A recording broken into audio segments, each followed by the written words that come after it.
Well, that's a movie that just happened. Here are my immediate thoughts on I.S.S.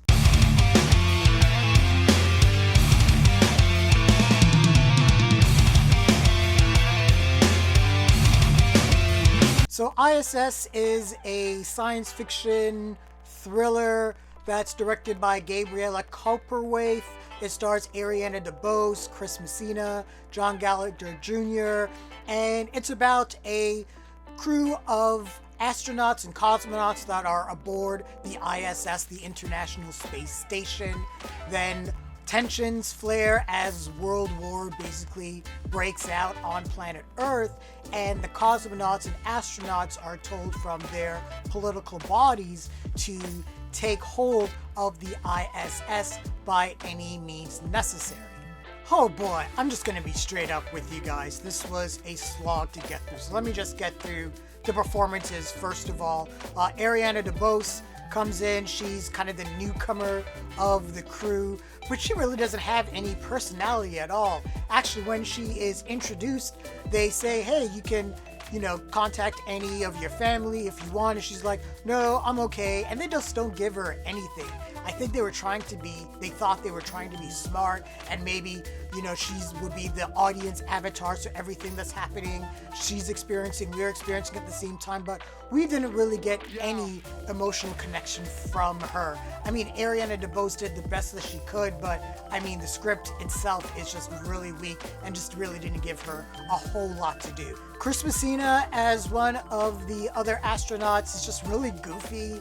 He has a love affair with one of the cosmonauts, and that whole relationship actually causes a couple of really dumb decisions to happen in this movie that I was just like, wow. These are supposed to be some of the smartest people on planet Earth. They're supposed to be emotionally intelligent. And, at the beginning, they talk about, we just get along. We don't talk about politics up here and everything like that. But then they just turn into children. And we get, the other astronauts and cosmonauts. John Gallagher Jr.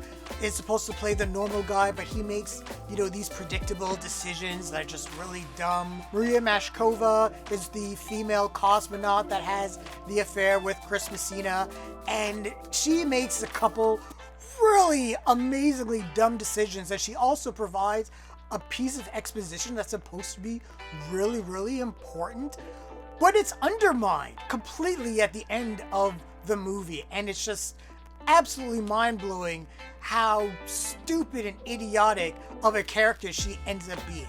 Costa Ronin is another smart cosmonaut that just makes dumb decisions for dumb reasons. And Pilou Asbæk, if anyone knows that name, he's Euron Greyjoy in Game of Thrones, and his job is really just to look menacing and suspicious the entire time, but he's also there to make a bunch of really predictable choices as a character too. So with the direction, they try to make this something where it's really claustrophobic, and I do tend to like films that, take claustrophobic spaces and uses that as a, its own separate character in the film. But I.S.S. did something weird. So with the International Space Station, the cosmonauts and the astronauts are perpetually floating. And the decision that the director and the cinematographers made that they were going to try to make this look weighty and floatless as well. So the camera is always moving along with these characters.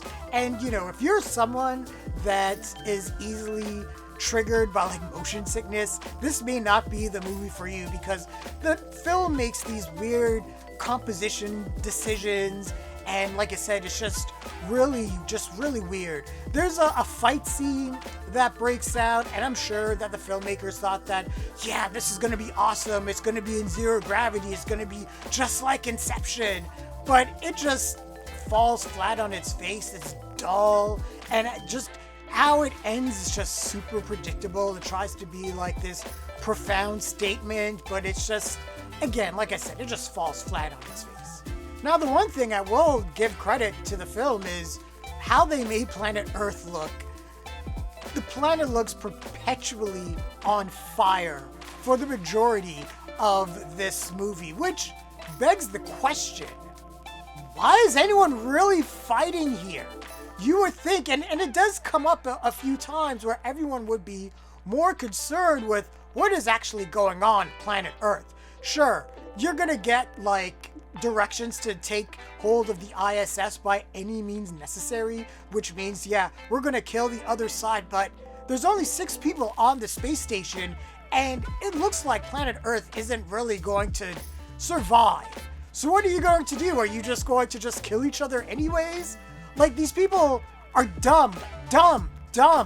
Yeah, of course, predictably, the antenna goes out, and one of the astronauts has to risk his life to repair it, and he goes out, and he sees planet Earth on fire.